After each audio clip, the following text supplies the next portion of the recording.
Honorable judges, ladies and gentlemen, right now we're debating under the idea of this house celebrates the death of chivalry. And me, as the first speaker of the government team, would love to actually expand the definition of chivalry, or like the context of the motion we trying to talk today. Chivalry is the idea of preferred work that roles the considered nice behavior given especially from men to women. For the example, giving women flowers, buckets of flowers and Valentine, or like opening the door of the motorcycle steps, so on and so forth. But for the status quo right now, it's starting to get degraded, and as a government team we will actually expand why this is actually not a bad thing. Of course, if we talk about the treatment given by specific genders to another, the whole house is trying to voice about equality justification that we know exactly everyone are pretty much into, most specifically now.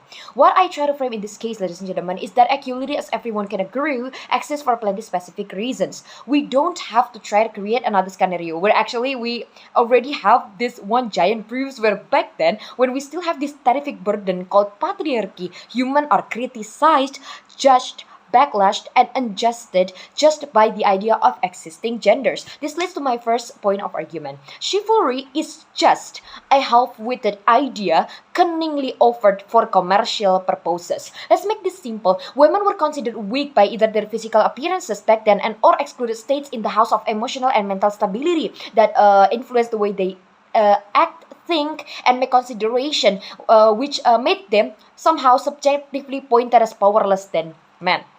Women then were put into a diabolic cycle where they have to stay at home instead of beneficially working outside because they are weaker than men physically, so that they can perfectly execute working tasks, for the example. Rather than that, women should stay at home minding all of the chores because men are too busy looking for fun, and it was simply not the man's job to take care of the house that, matter of fact, he built on his own. Things like that. Women were willingly put into a dynamic situation without any consent or like the human voice or like right to voice a no. But now the question is, following question, were all these men also enjoying the pleasant shoes?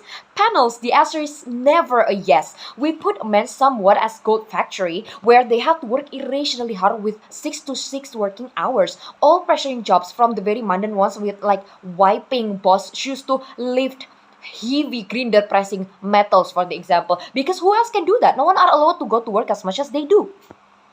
And we put them in the same masculine shoes built with the templates of black on black outfit, for the example, or like big dark hats and the same model of jackets. They cannot express anything because men are powerful and men should look powerful. Men should be scary. Men should look and behave like this and that, and men should be perfect. It even sounds exhausting for everyone, ladies and gentlemen, perhaps just in the way that we can clearly understand now that it all was just because of the tones of the foremost prominences.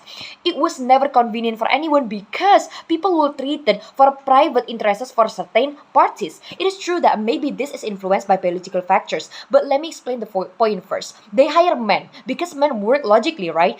They then made rationally sounded inducements to control and manipulate workers. By this, men are actually more obedient than women in the work file. Why? Because men tend to work in group under one command. But in the other hand, we look at the women. They rely on their hearts as swords. They know when they're being treated unfairly and will instinctively have the awareness to say that those are wrong acts. Women cannot put heart and emotions aside. And as we know, some people just simply don't want to work with those perfectionists because all the industrial drivers want are capitalist interests.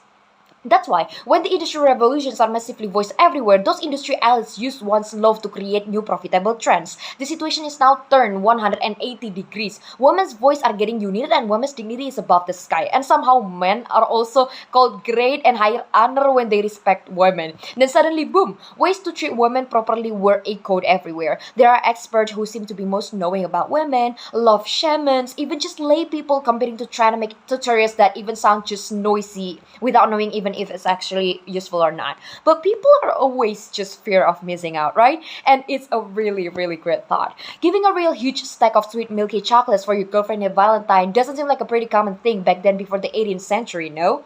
Or those cheesy massive bouquets of roses, never really a symbol of love.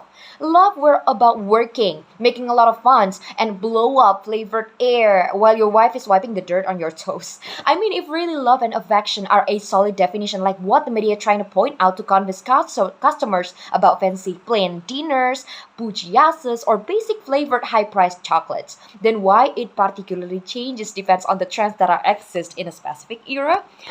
Move to my second argument. With chivalry, we either not going to meet the essence of equality itself. This is a following analysis about previously stated arguments that I serve, where we believe chivalry is just about economic-based products. Then it's completely going to be irrelevant to the idea of reaching human equality. Ladies and gentlemen, even the concept of chivalry is completely unclear. What is the exclusivity of men buying women a huge bouquet of flowers? We're assuming women cannot do those alone? Or you open the door for women, why? We're too weak to actually just hold the door by ourselves?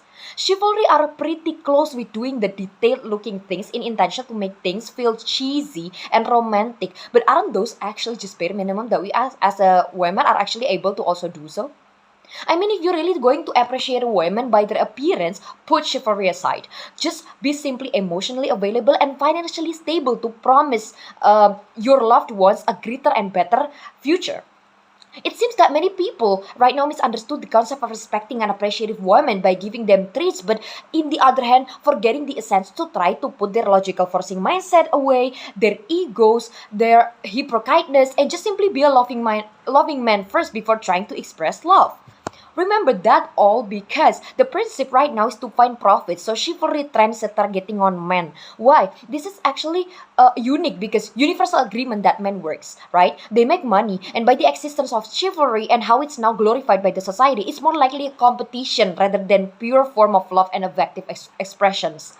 Now we can look at the social media as the example where everyone rushed and bloomed to make cheesy contents, including chivalry inside of it, knowing very well that comment section will absolutely blown with praises and complimentive eyes. Even the couples that were not really romantic before suddenly uploaded a content of the man carrying 3 kilograms of her woman shopping bag just to push an advantage engagement. So who can actually promise that it's still about love? Or we actually just simply slowly losing the exclusivity of pure feelings? So that we believe that chivalry is completely not preferable. Thus we genuinely feel morally happy to face the gun of the mentioned idea that we're so proud to propose the motion.